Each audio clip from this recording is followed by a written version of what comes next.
Mike, thank you for your enthusiasm, man. I love you too, sir.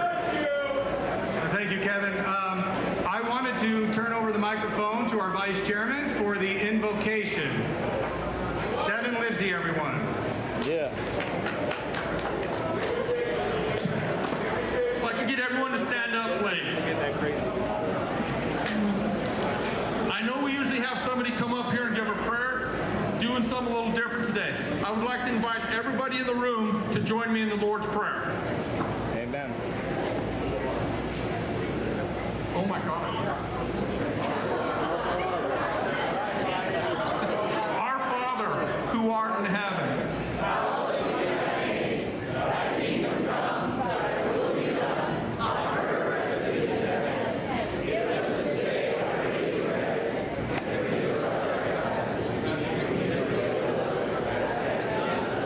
forgive us our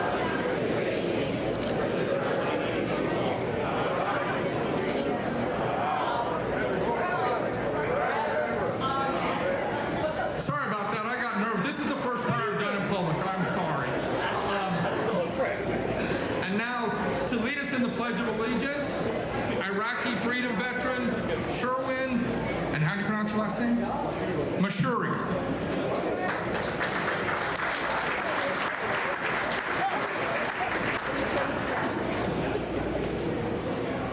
I pledge allegiance to the flag of the United States of America and to the republic for which it stands, one nation under God, indivisible, with liberty and justice for all.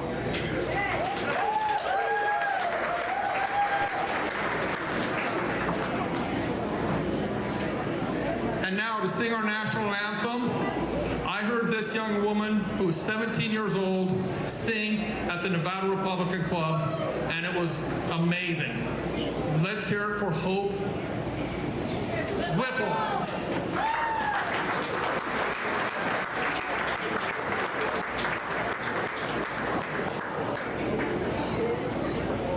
Oh, say, can you see by the dawn's early light what so proudly we hailed at the twilight's last gleaming, whose broad stripes and bright stars through the perilous fight o'er the ramparts we watched were so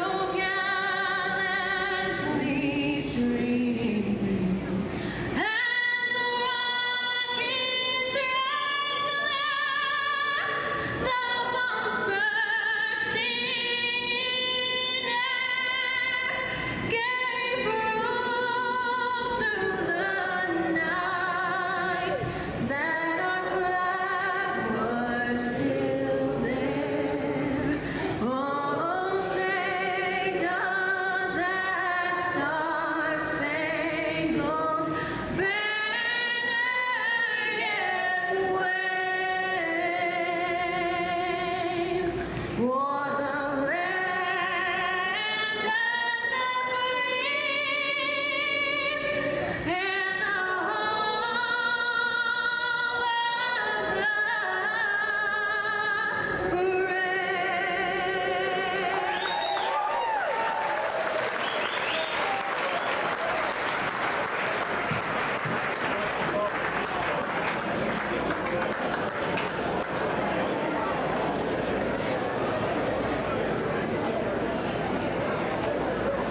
Devin. Let's thank Devin in addition to thanking our anthem singer. Devin, thank you for finding her, and wow, what a voice. My goodness. Keep coming back. Hey, Cody Whipple, your niece, though, she's great. Wherever Cody's at, we'll talk about him soon. All right, we've got a little bit of an introduction, some opening remarks. I want to spend the time to first invite our Pass the Basket. Is our treasurer prepared? Eddie, are you prepared for passing the hat or for donations this evening? Oh, okay, Devin. Oh, okay. All right, surprise, surprise. I'd like to invite every one of our board members, that's officers and trustees. Officers and trustees. Let's see, there's Devin, myself, there's Siraj, Perry, Heather Florian. I can't list everybody, there's too many to list. Eddie, there we go, Zach, Richard, Alan, Melanie.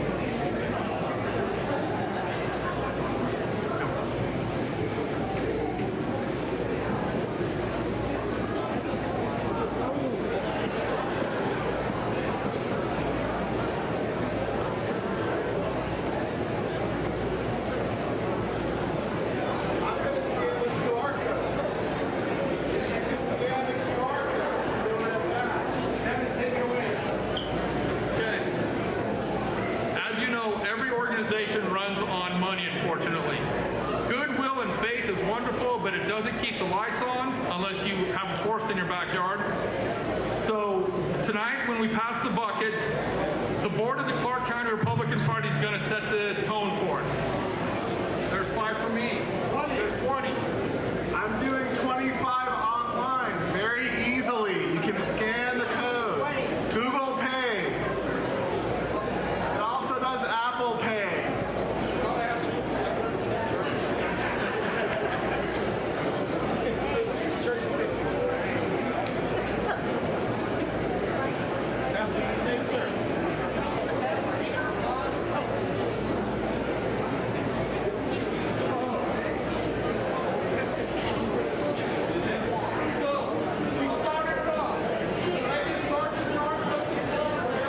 Arms to the front, please. Come here, Kevin.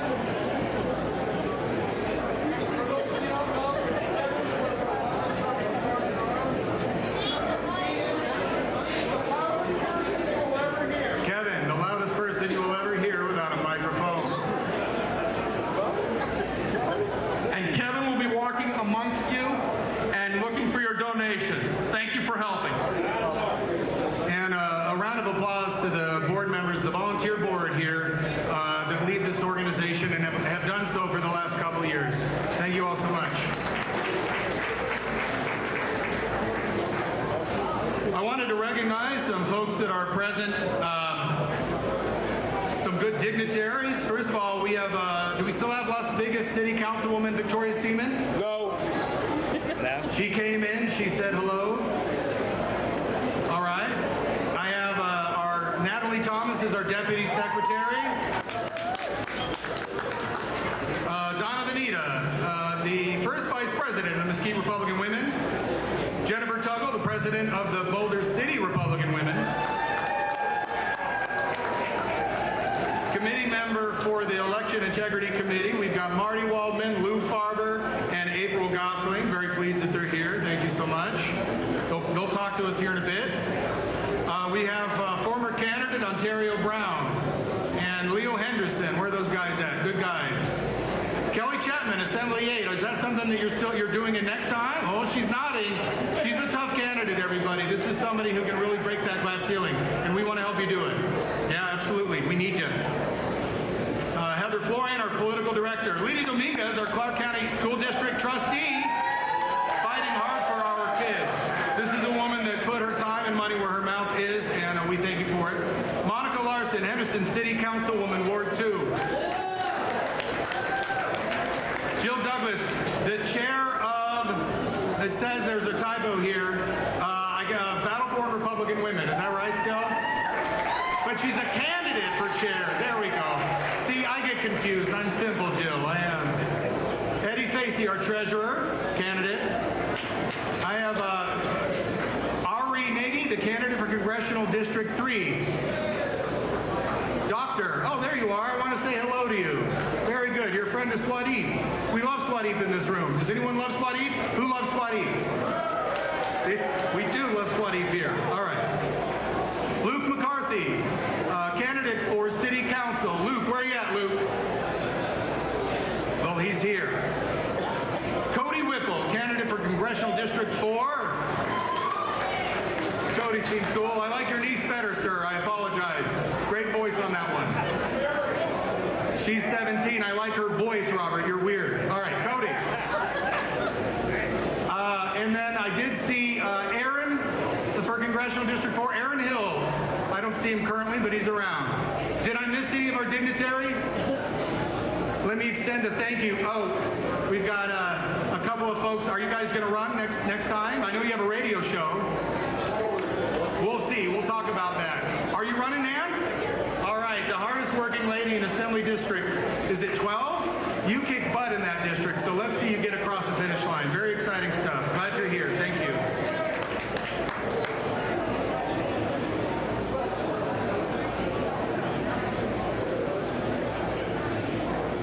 So the next, I want to call this meeting to order.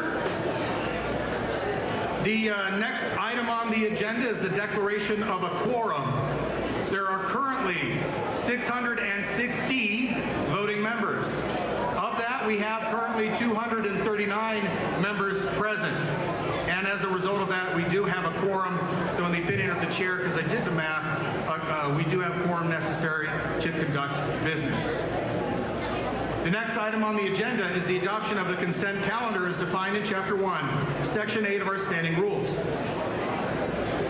A consent calendar which contains the approval of the minutes of the past meeting, the approval of the current agenda, and the adoption of the membership changes resolution. We have a number of members that were added to this resolution. They are listed on the screen. Can we get that the membership listed up there? For the person controlling our wonderful slideshow. The next slide, please. This must be considered as a single item of business without amendment or debate, taken as a single vote. A motion and a second to adopt is not required. Once passed, all matters on the consent calendar are passed as if they were adopted separately. All those in favor of adopting the consent calendar, please say aye. All opposed? Any abstentions? The consent calendar is adopted. Thank you all so much. The next item on the agenda is our officer reports. I don't know what order we're going in, so I'm going to wing it. Oh my goodness, Kathy Noose, our treasurer for the state party, is present. And running for re-election as treasurer for the state party. You do a great job, Kathy. Our next item on the agenda is our officer reports. I wanted to go ahead and start with our treasurer, Eddie Facey. You were up here handy a minute ago. Are you ready to give your report, sir?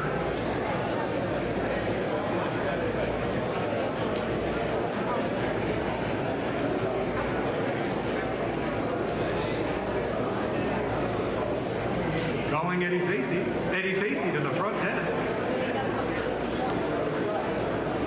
And on deck would be Miss Perry Tigeman. Please come on up and be on deck.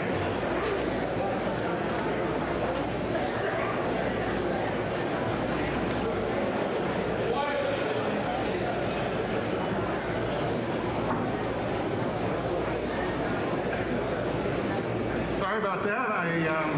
We are passing the bucket, so part of my role is to see where that bucket is and kind of track it until that money's in the bank.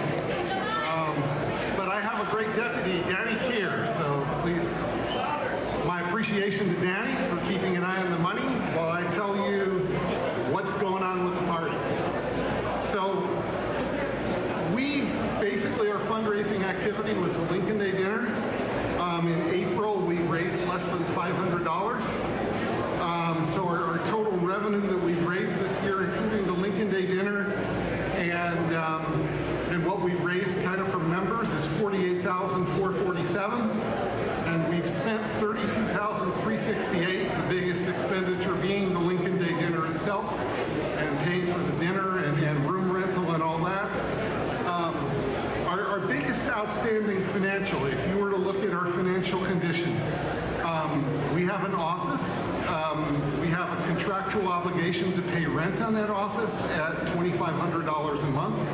The last payment that was made was in October of 2024. So what we owe the landlord now is a subject of negotiation. I believe we are in progress towards making that negotiation, but I had planned to come up here today and tell you that that negotiation is finalized. It is not. I look forward to seeing that done, you know, as soon as possible, so the new leadership that is elected in July, whoever it may be, can have basically a blank sheet, clear sailing as far as leading and electing Republican candidates. So that is kind of our financial position right now. The cash that we have in the bank as of the end of April was $29,865, and currently we have a little less than that, $29,361. So that's our condition as it is right now. You know, we do have to negotiate and close that rental negotiation, which is probably the biggest management item that we have right now. I appreciate your donations tonight. I'll probably be back at the end of the meeting to tell you how much that we have all contributed. And thank you for support. And any questions that you have about the financial condition of the organization, the money we raise, the money we have, how we help candidates, or hopefully how we're going to help candidates in the next election cycle, please feel free to contact me at my personal email address, eddiefacey, EDDIEFACEY, @AOL.com. Thank you very much.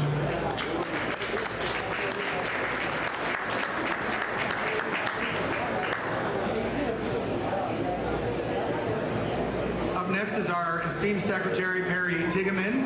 Also, Heather Florian is on deck. Heather? I don't see her necessarily. And Devin Livesey, if you can make your way up to the front. Perry.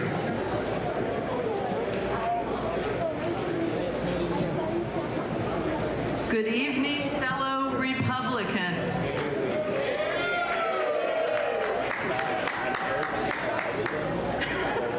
Somebody's telling me to stand up. I need a stool.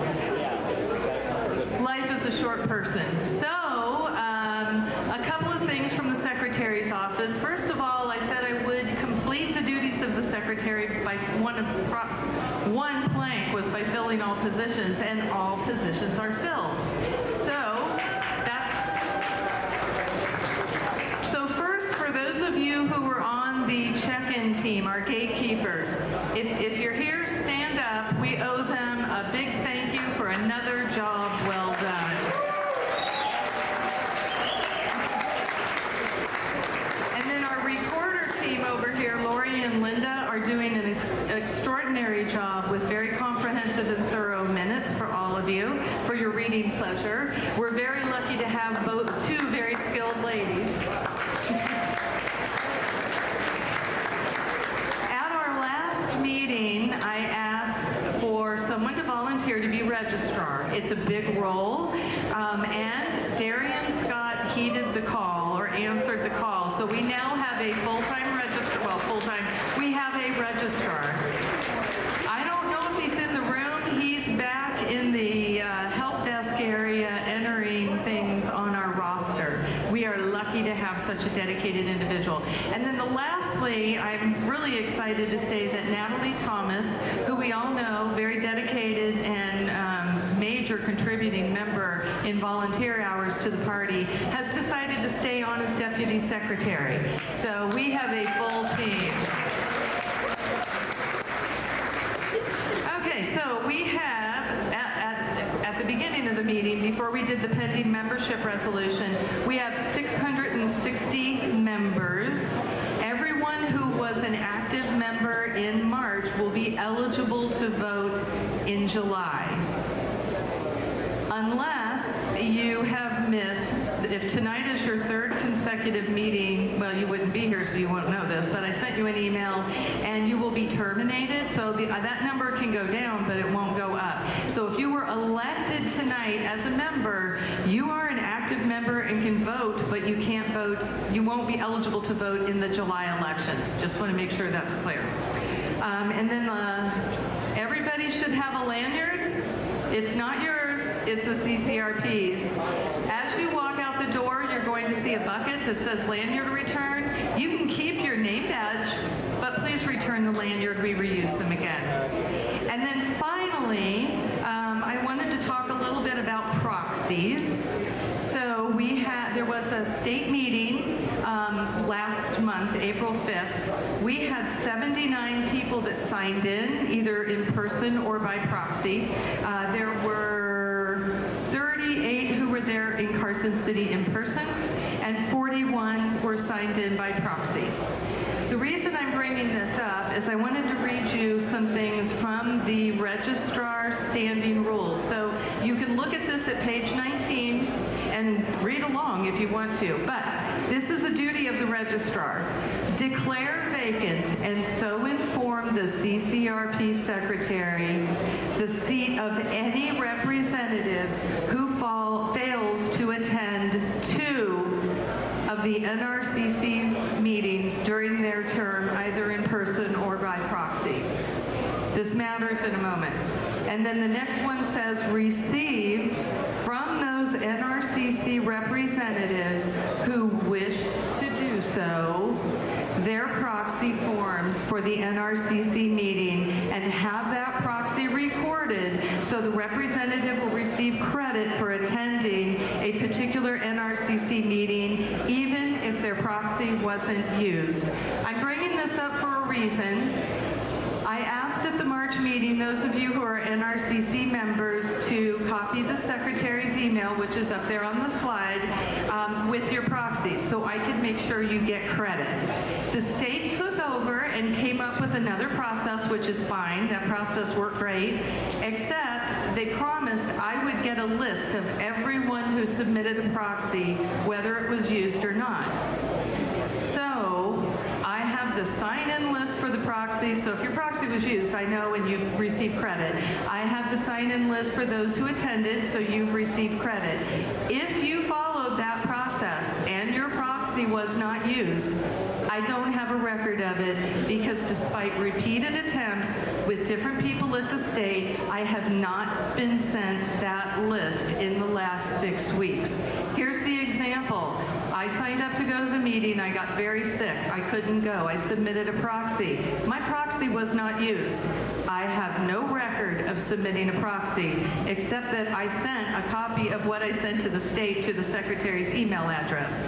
So I'm bringing this up because if you want to know if your proxy, you were given credit for your proxy, you are welcome to email either the secretary's email address or the registrar's email address. Actually, you can email Natalie too. All three of us have that list and we can let you know. If your proxy was not used and you only sent it into the state, I don't have a record. So I'm bringing this up so that we can find solutions to that problem. I'm hoping I will get that list from the state, but honestly, after 6 weeks and repeated requests, my hopes are diminishing.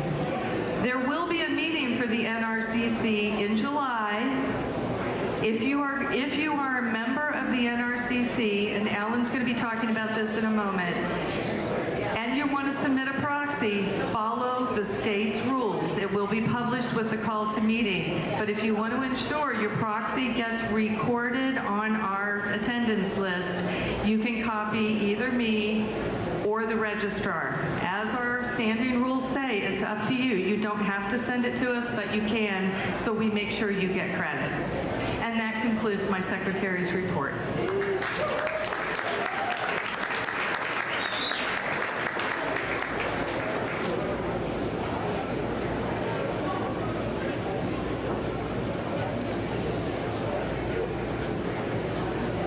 Heather has decided not to speak tonight, so she's advocated her time. David Gibbs had a question. It was voted on. We looked at the minutes. It was voted on at the end of the meeting before we adjourned. Okay. So now it will be my turn for my report, the Vice Chairman's report. First thing I'd like to say is in July, there's an annual parade in Boulder City. The CCRP has a spot in that parade. Anybody who is interested in coming out, you can either ride in the back of my truck, you can walk along. It's a lot of fun. Sometimes people get wet, sometimes they don't. It just depends on where you're at. But it's a lot of fun. So anybody who's interested in participating in the Boulder City Parade in July, send me an email, give me a phone call. My number and my name are up on our website, so feel free to get those numbers in that email and send me an email and let me know if you want to come out, okay? There's There's no obligation from you other than showing up, wearing something patriotic, walking along, having a great time, interacting with all the people on the sidelines. So we look forward to seeing everybody out there. There's also a parade in Summerlin if you want to go to that one. So we've got 2 parades in Clark County that day. I'd like to see you with the CCRP out in Boulder City, but I know Joe's going to the one in Summerlin with his veterans group, so please come out and support both of them if you can. 2 weeks left in the legislature.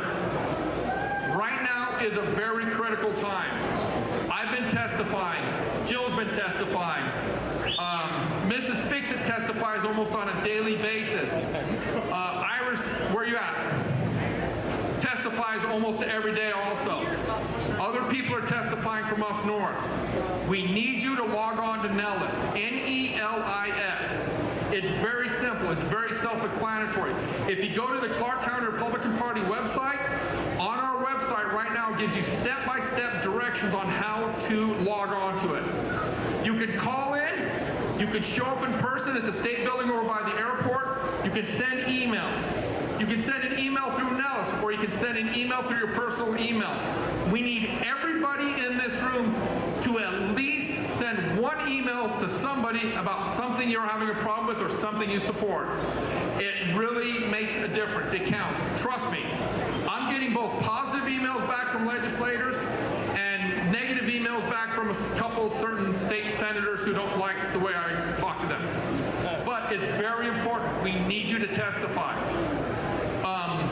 The time zone thing was not passed because it just didn't pass on party lines. For whatever the reason, we keep changing time. But the governor had a health care and a teacher's accountability bill coming up. We need you online to support these. We need you online to support our Republican legislators, our governor, and our lieutenant governor who has their bills up that are trying to do what they can to make sure that we are taken care of. That's very important, okay? Now, there's also a couple of other things. I know that, is Al Rojas here tonight? There's a meeting that Al Rojas has that I've seen on Facebook, Wednesday, on East Sahara. Look that up, attend that. It's very helpful. There's a lot of women's groups that their meetings are going on too. I go to almost every one of these when I can. It's very important that we as Republicans get out and support our fellow Republicans. It's not enough just to show up to a meeting once a month or once every other month with regards to what organization it is. It's not enough, although we appreciate it, to show up every year to vote. You need to get more involved in that or it's not going to change. We can't change it until we win it. We've got a couple of very strong areas that we can win this. Senate 8 and 9. I saw Nan here somewhere. Roker. You're running again, you said? Okay. Nan is officially announcing she's rerunning again in her assembly district. She can win it this time. We need to get out and help her. Phone calls, walking, just sending emails. If you send out emails to 5 people in her district, that's 5 people that are more likely to go out and vote for her. I made a vow at the beginning of this year that whether, and this is whether I win my re-election or not, I'm going to do everything I can to support Republican candidates and to get them elected. And I think everybody in this room needs to make the same vow. It's not enough just to vote. Even if you spend 5 minutes a day from your couch, it helps. And I would love to see everybody do that. That's the end of my report. Thank you everyone for participating. We're glad everyone's here. Thank you.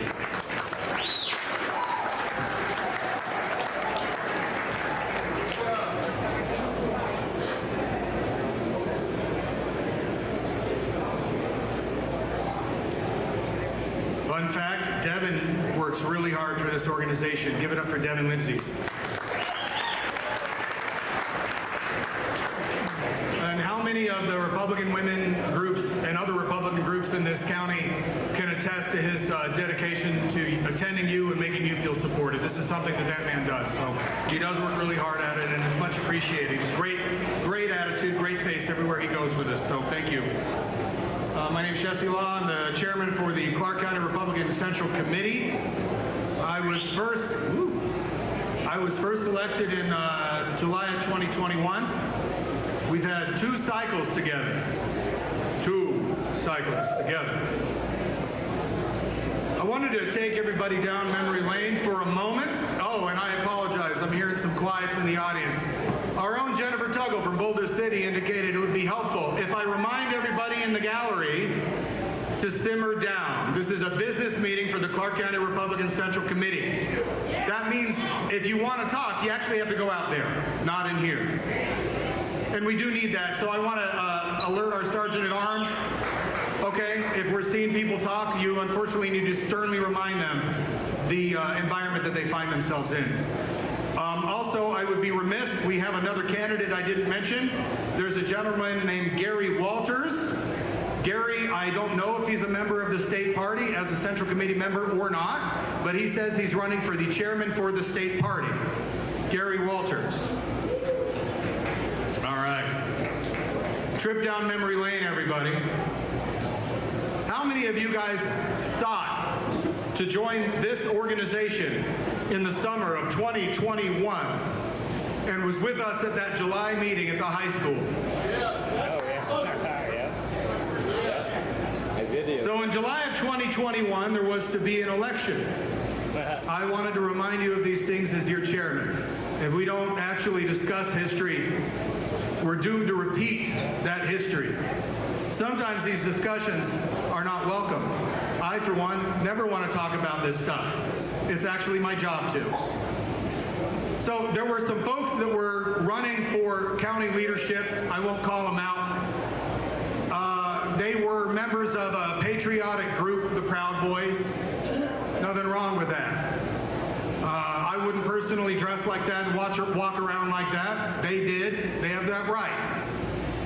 The outgoing leadership of the Clark County Republican Party at that time held a press conference, the first in all of my years, and I've been here since 2007. They held a press conference with the Las Vegas Review-Journal and others, and they called these people who just wanted to join the organization and lead it Proud Boy terrorists, harassing and harming the members of the Clark County Republican Party. This was a stain on the organization and truly absurd. I've been around a lot of years with the Tea Party and everybody. It was absurd. Would I have supported those guys after I got to know them? Probably I would not have. Doesn't matter. It's their right to run. Now, when that happened, the day that that happened, I decided I would run for the county party chairman. That day, I was reluctant. My resume includes working in the White House for 2 years. I was the chief of staff, the White House liaison, the senior vice president, the chief strategy officer of the United States Import-Export Bank under Donald J. Trump. I was the most senior Trump appointee at that facility, and I served proudly. And when I saw that normal folks just simply trying to join an organization, and there were 500 at that high school in July 2021, when I saw that even normal folks were going to be called terrorists, I knew that it would take a lot of effort to overcome that. And that's why I decided to run, because I have some shoulders, some big shoulders. The weight of that was felt for a very long time. I served as your chairman, and you can pity me or not, I don't really care. I had to live through it, and I'm okay. I had to live as chairman, hearing people and having them look at me and have them ask me for a full year, but are you the real chairman?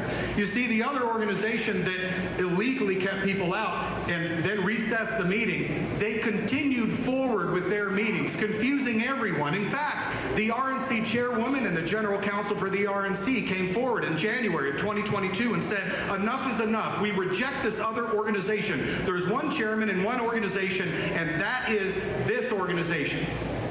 But that didn't stop them. The chairwoman of that organization continued with litigation, motivated by someone who I will call out by name here tonight, just not during this report. And we spent until July of 2022 in litigation against ourselves, the first year of the county party that I was supposed to lead as chairman. Now, what's amazing about that, when we kicked out those who would divide us, we were able to accomplish a big thing. In 2022, Nevada led the nation as the only one that got a governor elected, a lieutenant governor elected, and a controller elected. Yes, I always want more than that. Yes, I do. I was very proud as an elector for Donald J. Trump in 2020. I led his election integrity effort at that time. And later, Attorney General Ford, our own Attorney General, stated there is no case to bring any charges against electors, but that did not stop him from making charges against the 6 Nevada electors from 2020, and I was indicted. I'm a person who took a charge for the President of the United States.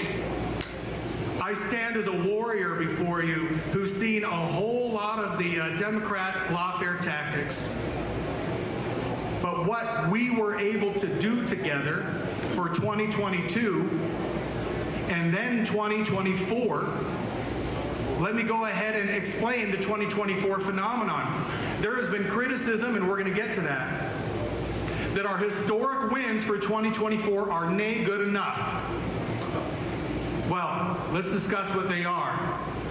Clark County, for Joe Lombardo, was within 6 points, losing to the Democrats in 2022. 6 points. In 2024, because of your efforts and us together being united and not at each other's throats, that's key, that we were together, our county turned out and we were within 2.5% of the Democrat vote. That is the closest we have been in 38 years.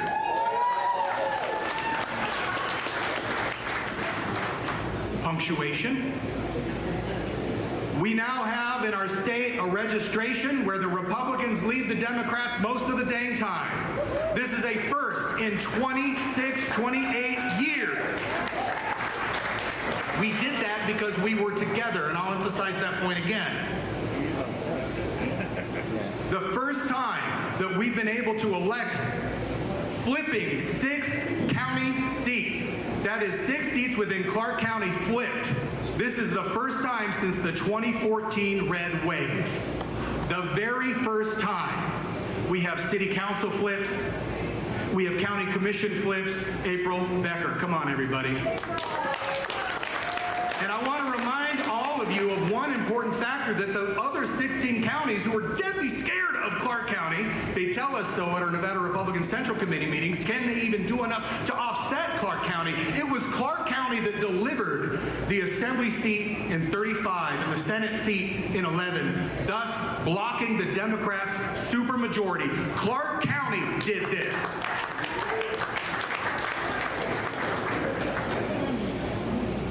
What a man. I needed to point all of this out. Shaden Garage. Shaden, where are you? Shaden works so dang hard for Turning Point in the back.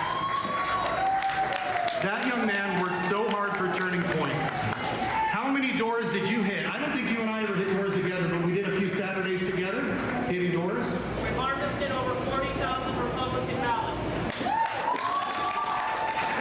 And I was a part of that effort, just never one-on-one with that guy. Turning Point harvested over 40,000 Republican ballots in this county. There were efforts absolutely made. We should be proud. But did you know what?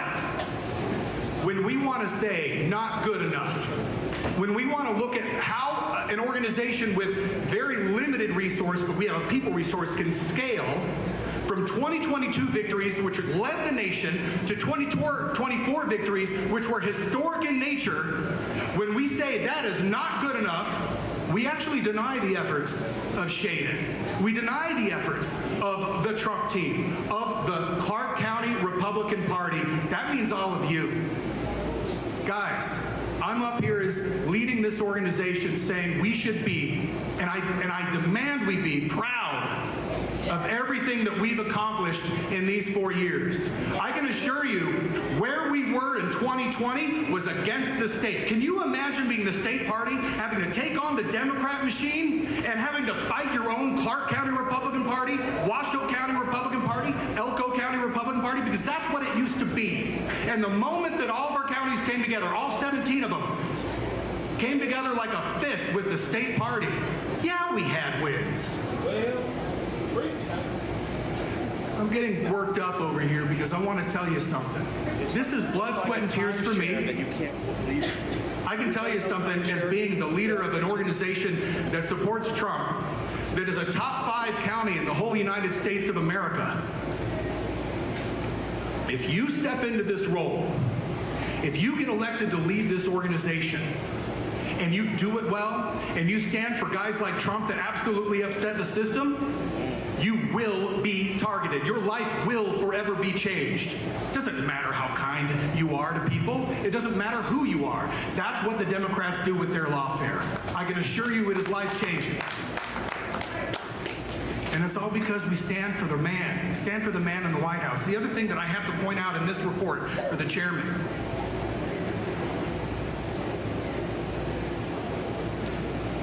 if Donald Trump, who is leading everything that we've been seeing, all Christmas every day, you name it, world peace last Tuesday was Saudi Arabia. Are you kidding?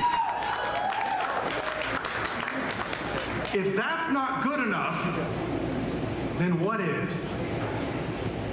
Truly, if this Clark County organization deprioritized the top of the ticket, I'll talk about that later, not right now. If we deprioritize the top of the ticket and instead focused on an assembly candidate or a Senate candidate, which we have to do anyway, we would be the one state that didn't turn for Trump. We would be seeing our governor looking at a purple state, hoping he can get his reelection, and the Democrats would fundraise the hell out of that. We'll talk more about that later. But I can tell you, even if we had another 1 assembly person, 2 assembly people, 5 assembly people, and no White House, what kind of world of hurt would we be in as a country? And so I'm very proud that our organization led the way, going with the Trump team, and also trickling on down to all the state races, because we did. I personally knocked doors for them. That concludes my chairman's report.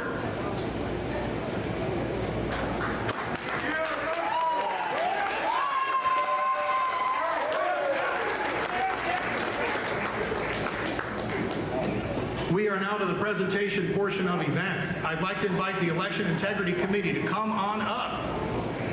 I have Lou Farber, Marty Waldman, and I don't know if April's joining you or not.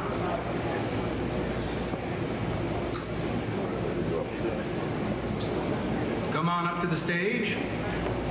Ladies and gentlemen, this is how you guys scale as an organization as far as I understand it. You have to install permanent committees that do permanent work. In that sense, you have an institutional memory. One thing that was always the elephant in the room before November of 2024 is the cheating. What can this organization meaningfully contribute to that conversation? Now that we have a White House, now that we have executive orders, now that we have a Department of Justice that allegedly has some balls, and a local U.S. attorney that allegedly does, are there opportunities for this organization to push this issue forward? And these men and women are working on that regularly, so they have a presentation for us. Forgive me, y'all, I'm not used to speaking these things. I'm going to try. Like I said, I've been working on election integrity for the CCRP for a while now, but as a chairman for about 4 months, and I can tell you it's a kind of big endeavor. Let's give you a quick little background. The things Trump wants us to work on, election day voting, citizens voting, and basically get rid of the machines and do an all-paper election. Nobody trusts these machines, right? We're working on to let Marty talk about, he's kind of the expert on that. There's going to be an event coming up 800 in July, he'll tell you about. But I got to tell you, I'm here to ask you all for help. I see everybody cheering. We don't have any power other than the court of public opinion. We elect representatives to enforce, the power.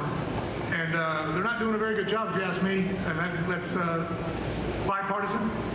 I just want to, let me tell you about postmarks. I don't know how familiar you all are with those. I think a lot of people would agree a lot of COVID had to do with stuff in the ballot box. Nobody ever trusted mass balloting until COVID came out. And then because of COVID, you could trust it all of a sudden, right? So basically what I'm going to say is we don't really have constitutional law in our elections in Nevada anymore. The postmark is very simple, right? Ballots are postmarked on or before the day of the election. It's like number 1 on the ballot law. Our Secretary of State has come out and said, literally, in the case of no visible postmark, no visible postmark means not there. The kind of reason for a postmark is to be seen, right? So no postmark has now been determined indeterminate postmark and will now be collected as postmark. What does it mean? They can find a ballot 3 days after the election with no postmark and they'll accept it as being cast on or before election day. I believe this is happening, and one of the ways to prevent it is just make sure they follow the law as written. A lot of people want to pass these future laws that might get passed. One thing I think we can do is, through the court of public opinion, force them to just enforce the laws we have. If we don't do that, we don't really have lawful elections, and we don't have constitutional rights for that. And this is where I ask all you to do this. Our committee, like I said, we elect people who have the power to represent us. Their power, to be clear, is to represent us. They work for us. So I don't know what all of you do in like when you try to, in your political endeavors, but I'm sure you've gotten in some rooms with some people of authority. And one thing I'd like to ask from y'all is every time you're in these rooms with these people or in front of them, ask them about that. How are they getting away with this? How is this happening? And what planet is this okay? Even our state Supreme Court, judicial activism and judicial tyranny is kind of big in the news these days. It's been going on for a while. According to the Nevada State Supreme Court, yes means no in the case of postmarks too. That law doesn't exist. And that's kind of what I'm working on. I'll be working on that a lot because that's the law that will be governing our next elections. And that is how they have basically, right in the open, rigged. If you ask me, I think the last 3 elections have been manipulated. And like any disease, you don't see the disease, right? You don't see heart attacks, you see the symptoms, right? You don't see the flu or COVID, you see the symptoms. Well, in the case of this, when you have a Secretary of State that will fight to even take one voter roll off, one voter off the roll, he'll go to court for one. He refuses to clean the voter rolls, and like, I know they just took 160,000 off, I heard. Well, yeah, that was 5 months after the election. Really? Really, you think it takes 6 or 7 days to count a few pieces of paper? You think it takes 6 days to deliver the mail in the county? You mail your ballot in Clark County, it goes to the clerk in Clark County. They were counting ballots 6 days after. If you believe that, you know, I got a bridge to sell you, right? So, where there's smoke, there's fire. It doesn't pass the smell test. The symptoms are there. Of course, there's no evidence of rigging elections because when you commit a crime, you kind of hide the evidence. You want to get away with it, right? In the case of our government, I think we got foxes watching the hen house, I'm sure of it, which is basically why I'd ask everybody here that any chance you get to anybody that will listen, of any authority, if they hear all of us relentlessly not letting this go, we just might get these laws enforced and we just might get a fair election for the first time in 6 years here. Maybe, you know, my big idea is to scream loud like a baby and maybe mama will come, you know what I mean? So, but if we have 700,000 screaming babies, maybe we'll get some mamas. I need your help. This is hard. I mean, anything you think you can contribute to help us, let me know, please. That being said, I'm just shooting from the hip here, but I gotta let Marty do his thing. Like I said, he's gonna tell you about an initiative he's been working with not only here, but countrywide in an event he's got coming up planned. So I'm gonna hand this over to him.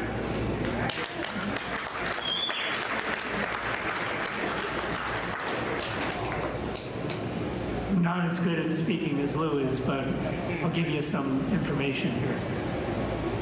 We're all blessed that President Trump won. Too big to rig, all that. But I don't really know of any other races that are too big to rig. And that's what we're up against. How are we going to get honest elections? So we've all heard a lot about hand count versus the machines. So we're working, if the magic wand does get waved and they say no more machines, go do your hand count. So we put together an outline of what that requires, and it's quite monumental. Hand count on the drawing board sounds pretty simple, but in reality it's very complex and people intensive. To give you an idea for our local population here, we're going to need about 20,000 volunteers. And assuming a 50-50 split, that means about 10,000 Republicans. So how big is this group? I don't know, 500, 600 or so. see the numbers that we're talking about. If it's going to become reality, we're going to have to expand well beyond this room. So in order to do that, we need to get that momentum. We need to get that engine started. We need to keep positive and also know that it needs to be in place just a year from now. So imagine that. A lot of work, a lot of infrastructure that needs to be put in. We need the top cover, however, that supports that. We're doing it from the ground level up. We're going to need national in the form of executive order, whatever it's going to be, whatever comes from Congress, whatever gets forced upon the Secretary of State to implement, we're going to need all that. But we're working like that's going to occur, and we're just looking at what are we going to need to do that, and we're providing that information to go forward. So if each of you knows about 1,000 people, bring them to the next meeting. It's kind of true. Not meaning to scare you, just to let you know what is going to need to be done in order to pull off hand count. Not only that, Clark County is just one county out of the 3,142 other counties in America. And a lot of them aren't even for President Trump. So we're kind of an aware county of what goes on. There's a good spirit of patriotism here. So just imagine the national implementation complexities with this. So we have an opportunity to be a leader here and show how it's done. And in accordance with that, on July 5th, if you're not traveling to Las Vegas or some exotic destination like that far away, you're invited to an event that we're going to have a national event here in Las Vegas on the 5th of July, so that's 4th of July weekend, just a day later. This is pulling my phone to let you know a few people are going to be part of this. Steve Bannon is going to be a moderator for it. Don't know if he's going to be here, but he's going to do it remote anyway. But he did come here about, I think it was about a year ago, to moderate a similar event. Joe Hoft, I don't know if y'all know Gateway Pundit, co-founder of Gateway Pundit, will be here. Boone Cutler speaks all about fifth generation warfare, which is the information war that we're in the middle of. Other people, Brian Kennedy, saw him on Bannon today. Some others you might not really know, Trennis Evans. He's working a lot with the Tina Peters issue. There's a whole big thing that's being worked to get her out of Colorado prison. She's a leader, not a prisoner. I just throw in, I got to visit her on May 10th. She's in good spirits, but she's been through a lot. And President Trump can't pardon her because they cleverly crafted it as a state issue. So tons of lawfare out there. Mark Cook is going to be here. He was he was the lead forensic investigator for the hard drive that she made the copy of that gave us all the knowledge that we have about how machines do steal elections. Just along with all this, on June 2nd, Mike Lindell's trial begins in Denver, and that's up against Dominion, who sued him. So I'm going on the 3rd, but the trial's going to run for about 2 weeks. If any of y'all want to make a trip there and support that whole effort, you can be part of that community. So this is a very critical time for really getting our voice out there for truth in elections.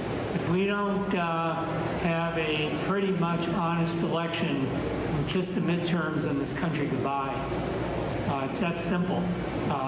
Because you look at what they did, again, to get back to too big to rig, but look at all the House and Senate and state seats that were stolen through obvious cheating after the election. They'll finish the job if things aren't conducted differently in this upcoming one.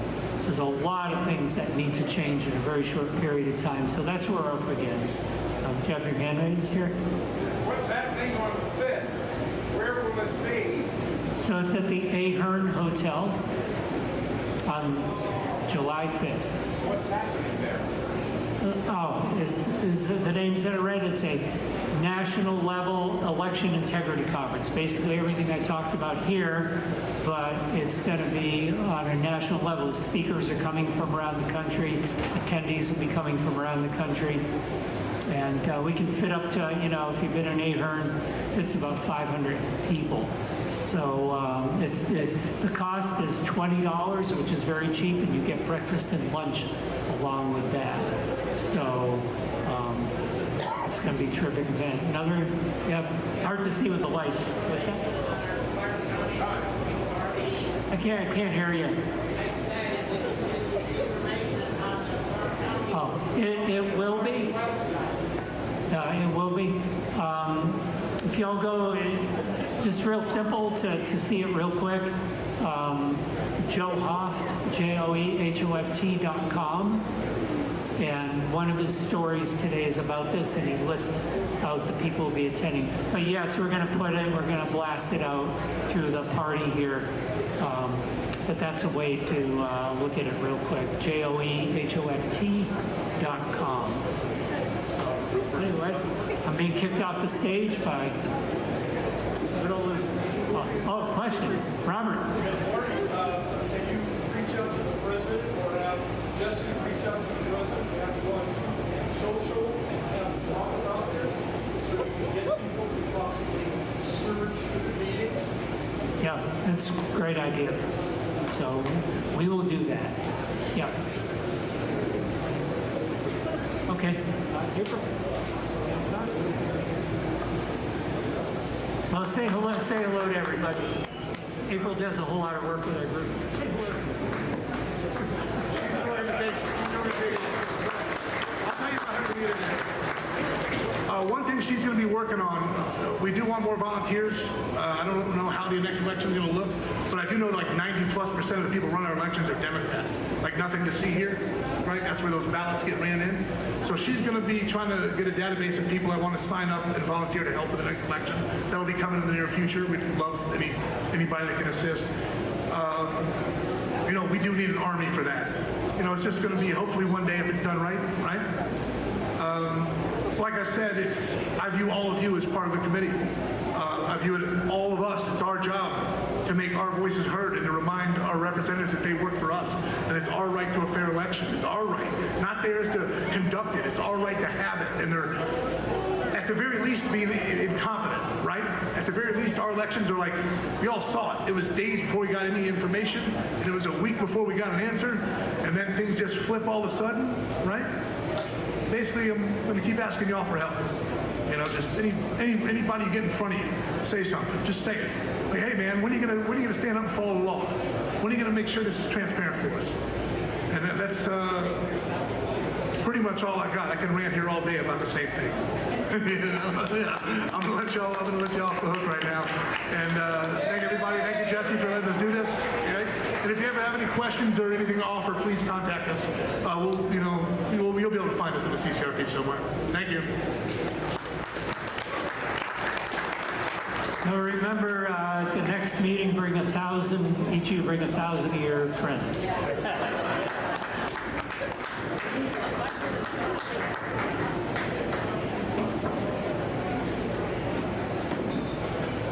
How many of you don't know Marty? Marty's a lifer. He's a really smart cat. He's into this thing. He's done this a lot of years. He's put up with all of us because he's a one-issue guy. Is that fair to say? 100 issues. This one he spends the most time on. So thank you, Marty. I do appreciate you. All right, for our next presentation, I'm going to discuss unity. Unity being the reason why we were successful in 2022 and 2024. I believe this organization is at a crossroads and a choice. What I personally witnessed, because I started as a volunteer all the way back in 2007, was that any year where we were actually going at each other instead of with each other, we were not only prioritizing the wrong thing, we lacked success. We were unsuccessful. when I look at all of the sacrifices each of you have made, and I consider time lost with my sweet little boy Octavian, it better matter. I take that very seriously. I wanted to just very briefly discuss that when there was an organization split in this county, I mentioned a lawsuit that took us all the way to July of 2022. That cost this organization $70,000. That prevented us from really getting together. It caused a lot of hurt feelings. Chief out of that was an organization that came forward, headed by our own Julie Herford, who's in the room now, called Win Nevada. I bring this up not because I want to, but because I'm being very direct. In that, she was the one who recruited Carrie Buck to run for the county chair position. When RNC committee woman Ronna McDaniel said, "You need to drop this, Carrie Buck," Julie Herford was among the people that encouraged a continuation of the lawsuit. And wouldn't you know it, that in time for Carrie Buck's re-election in 2024, Julie Herford and others were people who recruited candidates against Carrie Buck. I believe this is a pattern of behavior, but more than that, as I think about Donald J. Trump, what does he face in legislation? Donald J. Trump faces senators that turn their back on him. They're never Trumpers, they're traitors. This organization, Win Clark County, believe it or not, is led by people who are not Trump supporters.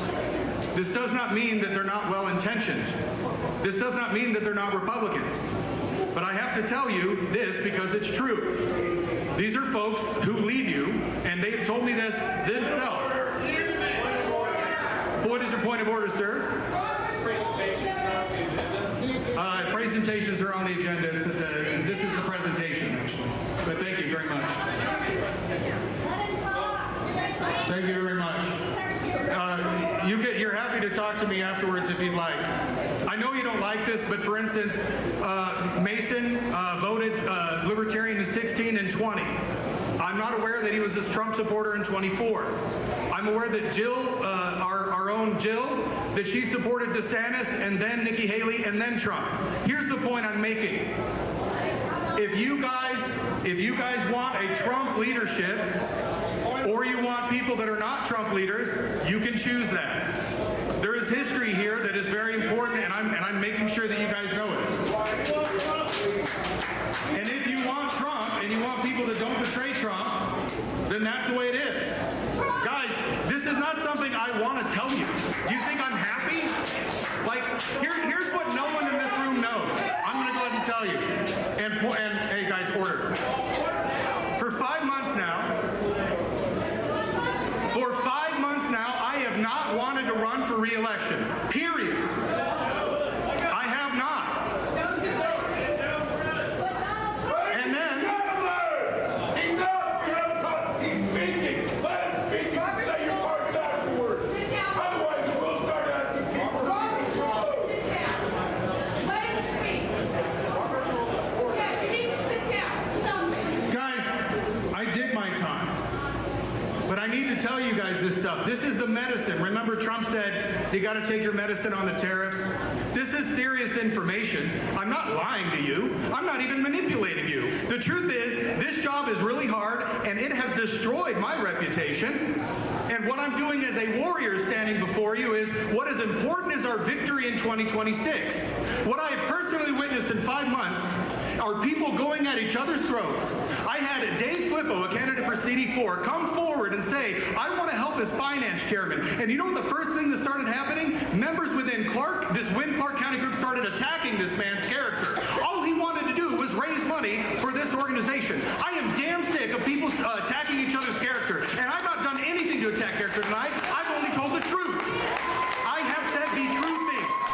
Whether you like it or not, it is still true. And if you want to follow somebody that's a never Trumper, be my guest. But in Win Clark County, you have to whisper if you're a Trump supporter. You have to whisper it. And that's not what I signed up for. Okay?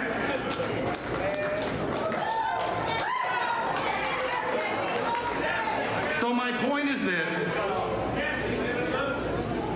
There's a motion on the floor. What is the motion?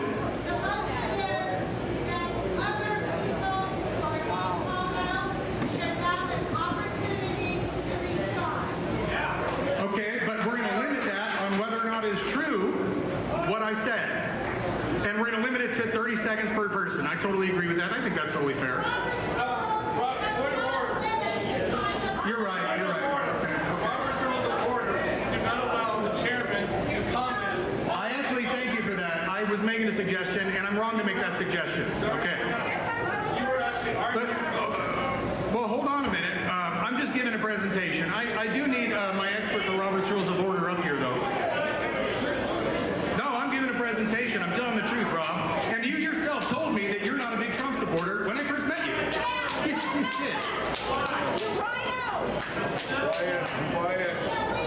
Quiet. The motion is, hey, I actually accept that as a friendly motion if you accept my amendment, which is we limit debate. How about that? Okay. We can amend the motion on the floor, actually. Can you come up here? Come on up here. I need a second on the motion. All right, now we need debate. All those who want to speak in favor of this motion? The motion on the floor is that I have called out specific people by name and they should be able to defend themselves. I'm totally fine with that. All right, if you are in favor of the motion, why don't you line up in the middle? If you're opposed to the motion, line up over here. I don't know why anyone would oppose. I think it's a good idea that people get to say a few words. All right, where's the line at?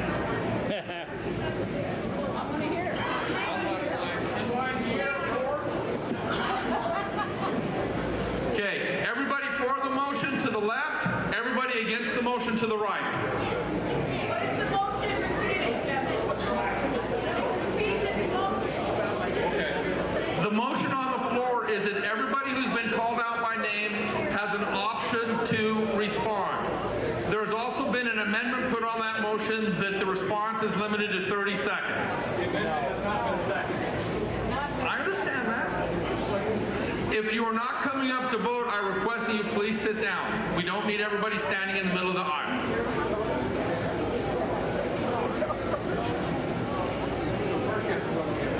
I understand that. I'm just calling people up. Okay. Is there a second on the amendment? The chairman is not allowed to make a motion. She's not the chairman on this right now. You cannot do that, sir. That's an improper violation of Robert's rules. Is there a second on the amendment to limit response to 30 seconds? Okay.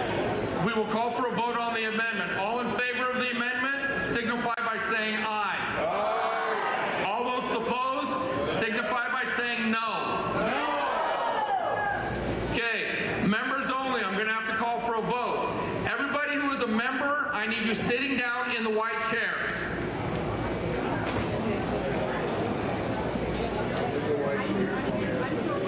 If you are not a member and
So when we call for the vote, the re-vote, it would be called by standing up. My two sergeant-at-arms are going to start here and work their way that way. As they go past your row, they're going to say they've counted you and you may sit back down. Please remain standing until the sergeant-at-arms go through your row. Are there any questions on that? Yes. Tell us what we're voting on. What we're voting on. Well, they need to come out of the restroom. Okay. All right. Everybody in favor of the motion of limiting response to 30 seconds, please stand up. Stand up. We're not going to do it by hands because people will raise their hands.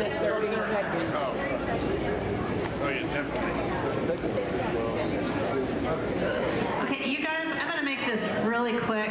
I was asked to step in as parliamentarian, so I'm double checking. There was a point of order regarding procedure. And a point of order is to object to a procedure or personal affront. There is no second needed, and it is decided by the chair. So there is not a motion needed, there is not a second, there is not debate.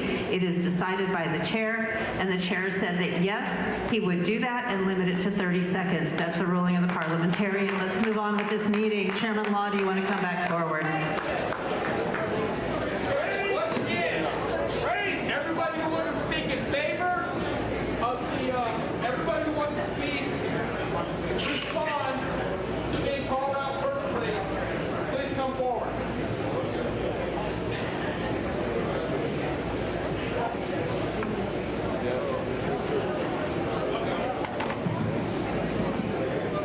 And line up stage right, please. Stage right. Everybody who wants to respond that was called out, please line up stage right. Respond over here. Anybody who wants to, because I guess we're going to have to counter it.